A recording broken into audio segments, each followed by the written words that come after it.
একবার হুজুর সাল্লাল্লাহু আলাইহি সাল্লাম হযরত ফাতেমা রাদিয়াল্লাহু তাআলা আনহাকে ডেকে বললেন, হে ফাতেমা, এই মদিনায় একজন কাটুরিয়ার স্ত্রী থাকে। সে এমন একটি আমল করে যে আমলের কারণে সে তোমার পূর্বে জান্নাতে প্রবেশ করবে। হুজুর আকরাম সাল্লাল্লাহু আলাইহি সাল্লামের এই কথা শুনে হযরত ফাতেমা রাদিয়াল্লাহু তাআলা আনহা বললেন, আব্বাজান, এটা কিভাবে সম্ভব? আমি জান্নাতের সকল মহিলাদের সর্দারিনী, কিভাবে কোনো মহিলা আমার পূর্বে জান্নাতে প্রবেশ করবে? আব্বাজান, দয়া করে আপনি আমাকে সেই কাটুরিয়ার স্ত্রীর ঠিকানা বলুন, যাতে আমি দেখে আসতে পারি সে কি এমন আমল করে যে আমলের কারণে সে আমার পূর্বে জান্নাতে প্রবেশ করবে। হুজুর আকরাম সাল্লাল্লাহু আলাইহি সাল্লাম তখন তাকে বললেন, ফাতেমা, আজকে তুমি বাড়ি ফিরে যাও। কিছুদিন পরে সময় হলে আমি তোমাকে ডেকে নেব এবং তখন আমি তোমাকে সেই কাটুরিয়ার স্ত্রীর ঠিকানা বলে দেব। হযরত ফাতেমা রাদিয়াল্লাহু তাআলা আনহা এই কথা শুনে বাড়ি ফিরে আসলেন। এভাবে বেশ কিছুদিন অতিবাহিত হয়ে গেল। এর মধ্যে হযরত ফাতেমা রাদিয়াল্লাহু তাআলা আনহা অত্যন্ত অসুস্থ হয়ে পড়লেন। তিনি একাধারে 3 দিন যাবৎ অসুস্থ ছিলেন। তার বাড়িতে কোনো প্রকার খাবার দাবার ছিল না। খাবার না খেয়ে হযরত ফাতেমা রাদিয়াল্লাহু তাআলা আনহা অত্যন্ত দুর্বল হয়ে পড়লেন। শেরেখুদা হযরত আলী রাদিয়াল্লাহু তাআলা আনহুর হাতে তখন তেমন কোনো অর্থকড়ি ছিল না, যার মাধ্যমে তিনি খাবার কিনে আনতে পারবেন। 3 দিন অতিবাহিত হওয়ার পর হযরত ফাতেমা রাদিয়াল্লাহু তাআলা আনহু হযরত আলী রাদিয়াল্লাহু তাআলা আনহুর হাতে একটি কাপড় দিয়ে বললেন, হে আলী, আপনার হয়তো মনে আছে, আমার আব্বাজান হযরত মুহাম্মদ সাল্লাল্লাহু আলাইহি সাল্লাম আমাদের বিয়ের সময় এই কাপড়টি আমাকে হাদিয়া স্বরূপ দিয়েছিলেন। এটি অত্যন্ত বরকতময় একটি কাপড়। আমার মনে চাচ্ছে না এই কাপড়টি আমি বিক্রি করে দিই। তারপরেও যেহেতু আমাদের ঘরে আজ 3 দিন যাবৎ কোনো খাবার নেই, তাই আপনাকে এই বরকতময় কাপড়টি আমি দিলাম। আপনি এটিকে বাজারে বিক্রি করে এর মূল্য দিয়ে কিছু খাবার খরিদ করে আনবেন। তখন হযরত আলী রাদিয়াল্লাহু তাআলা আনহু হযরত ফাতেমা রাদিয়াল্লাহু তাআলা আনহার কাছ থেকে সেই কাপড়টি নিয়ে বাজারের দিকে রওনা করলেন। তিনি কাপড়টি নিয়ে বাজারে পৌঁছালেন এবং সেটিকে বিক্রি করার জন্য অনেক ক্রেতাকে দেখালেন, কিন্তু কাপড়টি অত্যন্ত পুরাতন হওয়ায় কেউ সেটি ক্রয়ের জন্য আগ্রহ দেখাচ্ছিল না। এই কারণে হযরত আলী রাদিয়াল্লাহু তাআলা আনহু একেবারে নিরাশ হয়ে পড়লেন।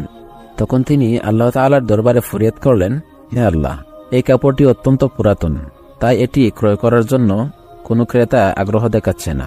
আজ 3 দিন যাবৎ নবী করিম সাল্লাল্লাহু আলাইহি সাল্লামের কলেজের টুকরা হযরত ফাতেমা রাদিয়াল্লাহু তাআলা আনহা এবং হাসান হুসাইন না খেয়ে আছে। হে রব্বুল আলামিন, আজকে যদি আমি এই কাপড়টি বাজারে বিক্রি করে এর মূল্য দিয়ে খাবার খরিদ করে বাড়িতে নিয়ে না যেতে পারি, তাহলে আজকেও তারা না খেয়ে থাকতে হবে। হে আল্লাহ, আপনি এই কাপড়টি ক্রয়ের জন্য একজন ক্রেতার ব্যবস্থা করে দেন। শেরেখুদা হযরত আলী রাদিয়াল্লাহু তাআলা আনহুর এই দুয়ার পরেই একজন ক্রেতা আগমন করলেন এবং সে তাকে প্রশ্ন করল, তুমি কি এই কাপড়টি বিক্রি করতে চাও? তখন আলী রাদিয়াল্লাহু তাআলা আনহু বললেন, জনাব, আমি তো কাপড়টি বিক্রি করার জন্যই বাজারে নিয়ে এসেছি। তখন সে বলল, কি পরিমাণ অর্থ দিলে তুমি এই কাপড়টি আমার কাছে বিক্রি করবে? শেরেখুদা হযরত আলী রাদিয়াল্লাহু তাআলা আনহু জানতেন এই কাপড়টি অত্যন্ত পুরাতন, এর মূল্য সর্বোচ্চ 1 দিরহামের বেশি হতে পারে না। তাই তিনি কোনো দাম না চেয়ে বললেন, জনাব, আপনার যা মর্জি আপনি তাই প্রদান করুন, আমি নিজে থেকে এই কাপড়ের কোনো দাম চাচ্ছি না। তখন সেই ক্রেতা বলল, আমি 6 দিরহাম দিয়েই এই কাপড়টি কিনতে চাই, তুমি কি বিক্রি করতে রাজি? হযরত আলী রাদিয়াল্লাহু তাআলা আনহু খুশির সাথে রাজি হয়ে গেলেন এবং বললেন, জনাব, আপনি 6 দিরহাম দিয়ে এই কাপড়টি ক্রয় করতে পারেন। অতঃপর ক্রেতা হযরত আলী রাদিয়াল্লাহু তাআলা আনহুকে 6 দিরহাম দিয়ে দিল এবং আলী রাদিয়াল্লাহু তাআলা আনহু তাকে সেই কাপড়টি হস্তান্তর করলেন। এদিকে ফেরেশতাদের একটি দল অন্য দল ফেরেশতাকে বলতে লাগলো, নবী করিম সাল্লাল্লাহু আলাইহি সাল্লামের সাহাবীরা অত্যন্ত দানশীল, তারা সুখে দুঃখে অবস্থান করে। ফেরেশতাদের এই কথা শুনে অপর দল এক ফেরেশতা বলল, আল্লাহর নবীর সাহাবীরা দান করে, এটা ঠিক কথা, কিন্তু তারা সুখে দুঃখে সবসময় দান করে না। যদি তাদের হাতে কোনো কিছু থাকে তাহলে তারা দান করে, এবং তাদের হাতে থাকা জিনিসটির যদি তাদের নিজেরই প্রয়োজন হয়ে থাকে তখন তারা সেই জিনিসটি দান করে না। ফেরেশতাদের এই ঝগড়ার সমাধান করতে আল্লাহ রাব্বুল আলামিন তাদেরকে বললেন, হে আমার ফেরেশতারা, তোমরা পরস্পরের মাঝে ঝগড়া না করে এই বিষয়টি পরীক্ষার জন্য শেরকুদা হযরত আলী রাদিয়াল্লাহু তাআলা আনহুর কাছে চলে যাও। সে 6 দিরহাম দিয়ে একটি কাপড় বিক্রি করেছে, আর এই 6 দিরহাম তার অত্যন্ত প্রয়োজন। তোমরা হযরত আলীর কাছে গিয়ে সেই 6টি দিরহাম চাও এবং দেখো সে তোমাদেরকে দেয় কিনা, আর এর মাধ্যমে তোমাদের ঝগড়ার সমাধান হয়ে যাবে। আল্লাহ রাব্বুল আলামিনের পক্ষ থেকে এই নির্দেশ লাভের পর একজন ফেরেশতা ফকির বেশে হযরত আলী রাদিয়াল্লাহু তাআলা আনহুর কাছে আগমন করলেন। শেরকুদা হযরত আলী রাদিয়াল্লাহু তাআলা আনহু সেই 6 দিরহাম দিয়ে খাবার কিনতে যাচ্ছিলেন। প্রতিমধ্যে সেই ফকির বেশি ফেরেশতা তাকে বললেন, হে আল্লাহর বান্দা, আজ কয়েকদিন যাবৎ আমি না খেয়ে রয়েছি। দীর্ঘদিন যাবৎ না খেয়ে থাকার কারণে আমার শরীরে সামান্যতম নড়াচড়া করার মতো শক্তি নেই।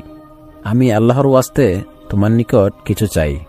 যদি তোমার নিকট কোনো অর্থকড়ি থাকে, দয়া করে আমাকে সেগুলি দান করো, যাতে সেই অর্থকড়ি দিয়ে আমি খাবার কিনে খেতে পারি এবং আমার ক্ষুধার জ্বালা নিবারণ করতে পারি।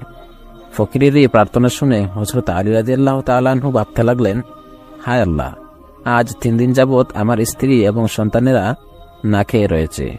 3 দিন পর আমার স্ত্রী ফাতেমা আমাকে একটি কাপড় বিক্রি করতে দিলেন।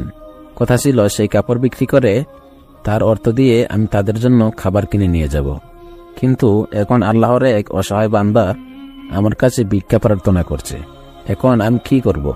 আমি আমার স্ত্রী এবং সন্তানদের জন্য খাবার কিনে নিয়ে যাব, নাকি এই ভিক্ষুকে অর্থগুলি দান করব? সর্বশেষে তিনি সিদ্ধান্ত নিলেন অর্থগুলি দান করে দেবেন। অতঃপর তিনি মনে মনে ভাবতে লাগলেন, আল্লাহ তাআলাই আমার উত্তম অভিভাবক, এই ভিক্ষুককে আমি 6 দিরহাম দান করে দেই, অতঃপর মহান রব্বুল আলামিন আমার জন্য ব্যবস্থা করে দেবেন। তখন তিনি সেই 6 দিরহাম ভিক্ষুককে দান করে দিলেন। অতঃপর তিনি অত্যন্ত চিন্তিত এবং পেরেশান হয়ে সামনে চলতে লাগলেন। ইতিমধ্যে দেখা গেল এক ব্যক্তি হযরত আলী রাদিয়াল্লাহু তাআলা আনহুর কাছে একটি লাল ঘোড়া নিয়ে আসলেন এবং তাকে বললেন, হে শেরকুদা আলী, আপনি কি আমার কাছ থেকে এই লাল ঘোড়াটি ক্রয় করতে চাচ্ছেন? শেরকুদা হযরত আলী রাদিয়াল্লাহু তাআলা আনহু বললেন, ভাই, আমি কিভাবে আপনার কাছ থেকে এই ঘোড়াটি ক্রয় করব? আমার হাতে তো তেমন কোনো অর্থকড়ি নেই।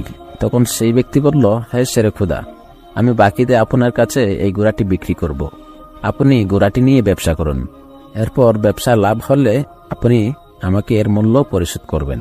হযরত আলী রাদিয়াল্লাহু তাআলা আনহু তখন ভাবলেন, যেহেতু তিনি আমার কাছে বাকিতে বিক্রি করতে চাচ্ছেন, তাহলে তা নিতে আর সমস্যা কোথায়?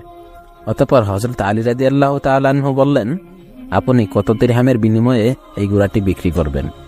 তখন সেই ব্যক্তি বলল, আমি 100 দিরহামের বিনিময়ে এই ঘোড়াটি আপনার কাছে বিক্রি করলাম। তখন হযরত আলী রাদিয়াল্লাহু তাআলা আনহু 100 দিরহামের বিনিময়ে সেই ঘোড়াটি তার কাছ থেকে ক্রয় করলেন। অতঃপর তা বাজারে নিয়ে বিক্রি করার জন্য চলে গেলেন। তখন এক ব্যক্তি এসে তাকে জিজ্ঞাসা করলেন, হে শেরকুদা আলী, আপনি কি এই ঘোড়াটি বিক্রি করতে চান?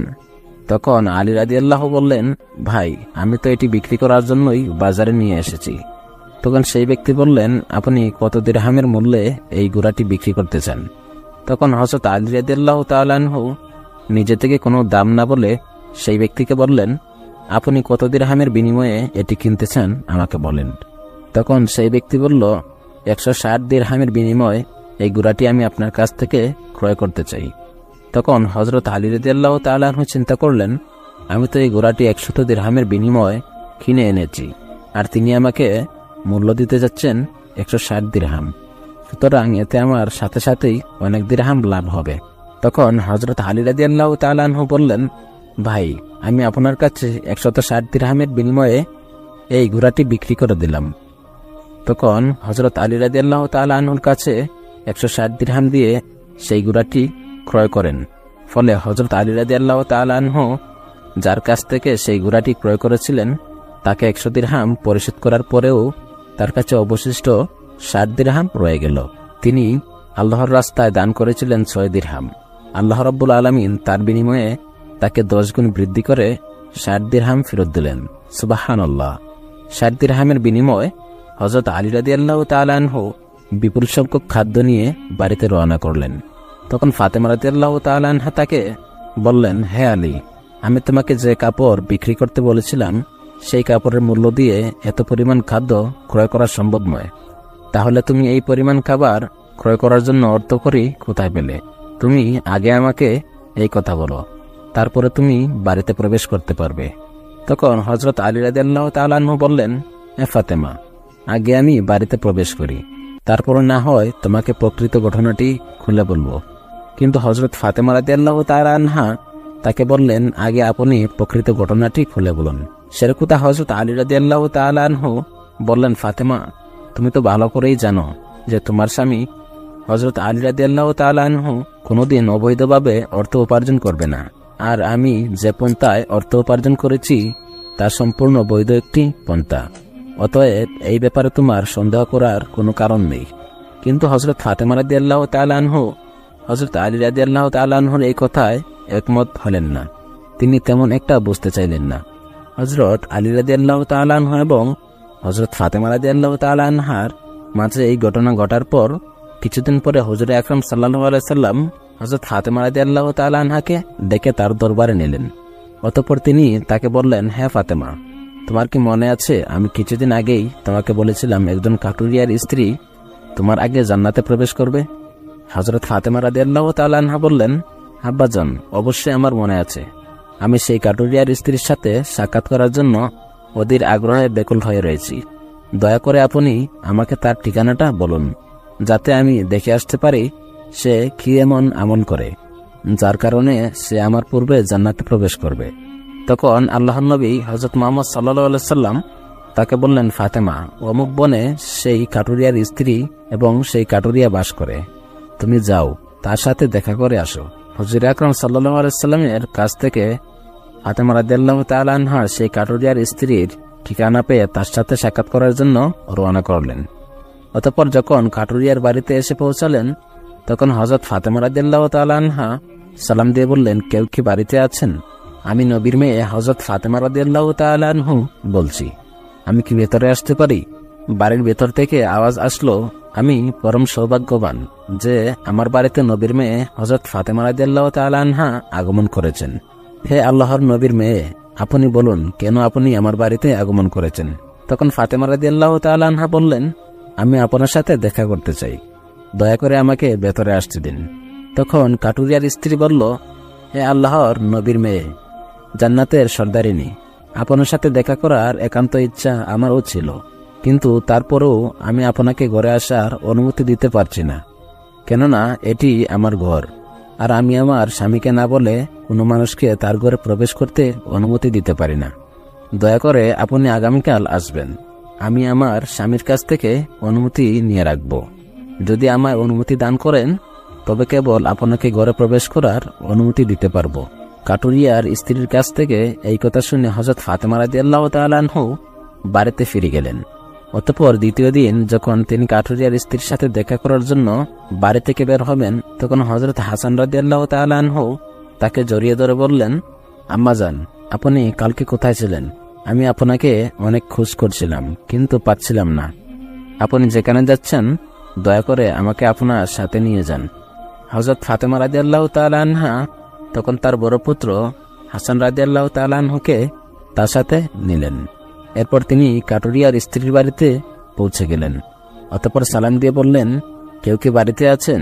আমি নবীর মেয়ে ফাতেমা বলছি এবং আমার সাথে আমার বড় পুত্র হাসান রয়েছে, আমি কি বাড়ির ভেতরে প্রবেশ করতে পারি? তখন ভেতর থেকে আওয়াজ দিয়ে কাটুরিয়ার স্ত্রী বলল, নবীর মেয়ে ফাতেমা, আপনার সাথে দেখা করা আমার প্রবল ইচ্ছা এবং আকাঙ্ক্ষা রয়েছে। গতকালকে আমি আমার স্বামীর কাছ থেকে আপনার ব্যাপারে অনুমতি নিয়েছিলাম, কিন্তু আপনি যে আপনার সাথে আপনার বড় পুত্র হাসানকে নিয়ে এসেছেন তার ব্যাপারে আমার স্বামীর কাছ থেকে আমি অনুমতি গ্রহণ করিনি। এর কারণে আমি আপনাকে ঘরে প্রবেশ করার অনুমতি দিতে পারি, কিন্তু আপনার পুত্র হাসানকে অনুমতি দিতে পারি না। দয়া করে আপনি আগামীকালকে আসবেন। আপনার পুত্র হাসানের ব্যাপারেও আমি আমার স্বামীর কাছে অনুমতি নিয়ে রাখব। কাটুরিয়ার স্ত্রীর কাছ থেকে এই কথা শুনে হযরত ফাতেমা রাদিয়াল্লাহু তাআলা আনহা বাড়ি ফিরে গেলেন। অতঃপর যখন তিনি আবারও কাটুরিয়ার স্ত্রীর সাথে দেখা করার জন্য রওনা করবেন, তখন তার ছোট ছেলে ইমাম হুসাইন রাদিয়াল্লাহু তাআলা আনহু তাকে জড়িয়ে ধরে বললেন, আম্মাজান, আপনি 2 দিন যাবৎ কোথায় যাচ্ছেন? আমি আপনাকে খুঁজে পাচ্ছি না, তাই আপনি আমাকে সঙ্গে করে নিয়ে যাবেন। হযরত ফাতেমা রাদিয়াল্লাহু তাআলা আনহা তখন তার 2 পুত্র হাসান এবং হুসাইনকে নিয়ে সেই কাটুরিয়ার বাড়িতে রওনা করলেন এবং সেখানে পৌঁছালেন। তিনি সালাম দিয়ে বললেন, কেউ কি বাড়িতে আছেন? আমি নবীর মেয়ে ফাতেমা বলছি এবং আমার সাথে আমার 2 সন্তান হযরত হাসান এবং হুসাইন রয়েছেন। বাড়ির ভেতর থেকে কাটুরিয়ার স্ত্রী আওয়াজ দিয়ে বললেন, হে আল্লাহর নবীর মেয়ে, আপনার সাথে দেখা করার প্রবল আকাঙ্ক্ষা আমারও রয়েছে। গতকালকে আমি আপনার ব্যাপারে এবং আপনার বড় ছেলে হাসানের ব্যাপারে আমার স্বামীর কাছ থেকে অনুমতি নিয়েছিলাম, কিন্তু ছোট ছেলে হুসাইনের ব্যাপারে তো আমি অনুমতি গ্রহণ করিনি। দয়া করে আজকে আপনি ফিরে যান এবং আগামীকালকে আপনি আবার আসবেন। আগামীকাল আমি আপনাদের 3 জনের ব্যাপারে অনুমতি গ্রহণ করে রাখব। কাটুরিয়ার স্ত্রীর কাছ থেকে এই কথা শ্রবণ করে হযরত ফাতেমা রাদিয়াল্লাহু তাআলা আনহু সেদিনও বাড়ি ফিরে গেলেন। অতঃপর পরের দিন ফাতেমা রাদিয়াল্লাহু তাআলা আনহা আবার আসলেন। তখন কাটুরিয়ার স্ত্রী তাকে ঘরে প্রবেশ করার জন্য অনুমতি দান করলেন। হযরত ফাতেমা রাদিয়াল্লাহু তাআলা আনহা কাটুরিয়ার স্ত্রীর ঘরে প্রবেশ করে দেখলেন কাটুরিয়ার স্ত্রী বসে আছে এবং সামনে রাখা আছে একটি লাঠি এবং একটি দড়ি এবং একটি পাত্রে সামান্য পানি। এগুলি দেখে হযরত ফাতেমা রাদিয়াল্লাহু তাআলা আনহু তাকে জিজ্ঞাসা করলেন, আপনি এগুলো নিয়ে কেন বসে আছেন? তখন কাটুরিয়ার স্ত্রী উত্তর দিলেন, সারাদিন পরিশ্রম করার পরে যখন আমার স্বামী বাড়িতে ফিরে আসবেন তখন হয়তো তার ওযু করার প্রয়োজন হবে অথবা তার পানি পান করার ইচ্ছা হবে। আমি চাই না আমার ক্লান্ত স্বামী পানির জন্য সামান্যতম কষ্ট পাক। যাতে পানির প্রয়োজন হওয়ার সাথে সাথে আমি তার কাছে পানি পরিবেশন করতে পারি, এই কারণে আমি এই পানি নিয়ে বসে আছি। হযরত ফাতেমা রাদিয়াল্লাহু তাআলা আনহা তখন জিজ্ঞাসা করলেন, এই লাঠির কি প্রয়োজন এবং এই রশি বা কি প্রয়োজন? কাটুরিয়ার স্ত্রী তখন উত্তর দিলেন, আমার স্বামী যদি আমার উপরে কোনো কারণে অসন্তুষ্ট হন এবং আমাকে শাস্তি দেওয়ার ইচ্ছা করেন তখন তার প্রয়োজন হবে একটি লাঠি যাতে তিনি আমাকে বেঁধে শাস্তি দিতে পারেন। এজন্য তার প্রয়োজন হবে একটি দড়ির। আমি চাই না এই জিনিসগুলো খোঁজাখুঁজি করতে গিয়ে আমার স্বামীর কোনো প্রকার কষ্ট হয়, সেজন্য আমি আমার সামনে এই জিনিসগুলো নিয়ে বসে রয়েছি। যখনই আমার স্বামী কোনো কারণে আমাকে শাস্তি দিতে চাইবেন, লাঠি এবং দড়ি উপস্থিত রয়েছে, তিনি আমাকে তখনই এই দড়ি দিয়ে বেঁধে লাঠি দ্বারা শাস্তি দিতে পারবেন। তখন হযরত ফাতেমা রাদিয়াল্লাহু তাআলা আনহু কাটুরিয়ার স্ত্রীর স্বামী ভক্তি দেখে হতবাক হয়ে গেলেন। অতঃপর তিনি তাকিয়ে কিছু না বলে হুজুর আকরাম সাল্লাল্লাহু আলাইহি সাল্লামের দরবারে ফিরে আসলেন। তখন হুজুর আকরাম সাল্লাল্লাহু আলাইহি সাল্লাম ফাতেমা রাদিয়াল্লাহু তাআলা আনহাকে বললেন, ফাতেমা, তুমি কি সেই কাটুরিয়ার স্ত্রীর সাথে দেখা করে এসেছ? হযরত ফাতেমা রাদিয়াল্লাহু তাআলা আনহা বললেন, আব্বাজান, আমি তার সাথে দেখা করে এসেছি। হুজুর আকরাম সাল্লাল্লাহু আলাইহি সাল্লাম বললেন, তুমি কি দেখলে? হযরত ফাতেমা রাদিয়াল্লাহু তাআলা আনহা উত্তর দিলেন, সেই মহিলাটি অত্যন্ত স্বামীভক্ত। হুজুর আকরাম সাল্লাল্লাহু আলাইহি সাল্লাম বললেন, হ্যাঁ ফাতেমা, তার কাছ থেকে তোমার শেখার অনেক কিছু রয়েছে। হযরত ফাতেমা রাদিয়াল্লাহু তাআলা আনহা বললেন, আব্বাজান, আমি তার কাছ থেকে কি কি শিক্ষা গ্রহণ করতে পারি এবং সে কিভাবে আমার পূর্বে জান্নাতে যাবে, এই ব্যাপারটি আমাকে বুঝিয়ে বলুন। তখন হুজুর আকরাম সাল্লাল্লাহু আলাইহি সাল্লাম বললেন, হ্যাঁ ফাতেমা, তুমি শুনে নাও। তুমি কিছুদিন আগে তোমার স্বামী আলীকে একটি কাপড় বিক্রি করার জন্য দিয়েছিলে। হযরত আলী সেই কাপড়টি বিক্রি করে তোমার জন্য অনেকগুলো খাবার ক্রয় করে নিয়ে এসেছিল, কিন্তু তুমি সন্দেহ করেছিলে যে এগুলি বৈধ পথে উপার্জন করেছে কিনা। এজন্য তুমি তোমার স্বামীকে ঘরে প্রবেশ করতে দাও নাই এবং তাকে বিভিন্ন প্রশ্ন করার মাধ্যমে তুমি কষ্ট দিয়েছিলে। অথচ তুমি জানতে তোমার স্বামী আলী কোনোদিনও অবৈধ পথে উপার্জন করে না। হ্যাঁ ফাতেমা, তুমি যখন আলীকে সেই কাপড়টি বিক্রি করার জন্য দিয়েছিলে, হযরত আলী রাদিয়াল্লাহু তাআলা আনহু তখন তার জন্য ক্রেতা খুঁজে পাচ্ছিল না। তখন আল্লাহ রাব্বুল আলামিন তার ফেরেশতা হযরত মিকাইল আলাইহিস সালামকে কাপড় ক্রয় করার জন্য পাঠিয়ে দিয়েছিলেন। আল্লাহর ফেরেশতা মিকাইল 6 দিরহামের বিনিময়ে হযরত আলীর কাছ থেকে সেই কাপড়টি ক্রয় করেছিল। এরপর আল্লাহর আরেকজন ফেরেশতা এসে আলীর কাছ থেকে সেই 6 দিরহাম ভিক্ষা প্রার্থনা করে নিয়ে যায়। হযরত আলী রাদিয়াল্লাহু তাআলা আনহু সেই 6 দিরহাম আল্লাহর রাস্তায় দান করে দেয়। অতঃপর আলী রাদিয়াল্লাহু তাআলা আনহু চিন্তিত অবস্থায় বাড়ি ফিরে আসছিলেন। এমন সময় হযরত জিবরাইল আলাইহিস সালাম তার কাছে একটি লাল ঘোড়া 100 দিরহামের বিনিময়ে বাকিতে বিক্রি করে দেয়। হযরত আলী সেগুলি নিয়ে বাজারে যায় এবং ইসরাফিল আলাইহিস সালাম 160 দিরহামের বিনিময়ে তার কাছ থেকে সেই ঘোড়াটি কিনে নেন। আল্লাহ রাব্বুল আলামিন হযরত আলীকে 6 দিরহামের বিনিময়ে 10 গুণ বৃদ্ধি করে খাদ্য প্রদান করেছিলেন এবং সেই অর্থগুলি দিয়েই হযরত আলী রাদিয়াল্লাহু তাআলা আনহু সেদিন প্রচুর পরিমাণে খাবার নিয়ে এসেছিলেন। ফাতেমা, শুনে রাখো, যে কাপড়টি হযরত আলী বিক্রি করেছিল, আল্লাহ রাব্বুল আলামিন সেই কাপড়টি জান্নাতে সংরক্ষণ করে রেখেছেন এবং যে লাল ঘোড়াটি দ্বারা ব্যবসা করেছিল, সেই ঘোড়াটি আল্লাহ রাব্বুল আলামিন জান্নাতে সংরক্ষণ করে রেখেছেন। কাল কিয়ামতের দিন যখন তুমি জান্নাতে প্রবেশ করবে, তখন তুমি সেই ঘোড়ার উপরে বসে থাকবে এবং সেই কাপড়টি হবে ঘোড়ার লাগাম, আর সেই লাগামটা ধরে থাকবে ওই কাটুরিয়ার স্ত্রী, এবং কাটুরিয়ার স্ত্রী সেই লাগাম ধরার কারণে সে তোমার আগেই জান্নাতে প্রবেশ করবে। সুবহানাল্লাহ। এবং তুমি তারপরে জান্নাতে প্রবেশ করবে। কাটুরিয়ার স্ত্রীর অতুলনীয় স্বামী ভক্তি হলো এই মর্যাদা প্রাপ্তির একমাত্র কারণ। তো সম্মানিত দর্শক, আমাদের ভিডিওটি কেমন লাগলো? ভিডিওটি যদি ভালো লাগে তাহলে একটি লাইক করবেন এবং আমাদের চ্যানেলটি সাবস্ক্রাইব করবেন। জাযাকাল্লাহ।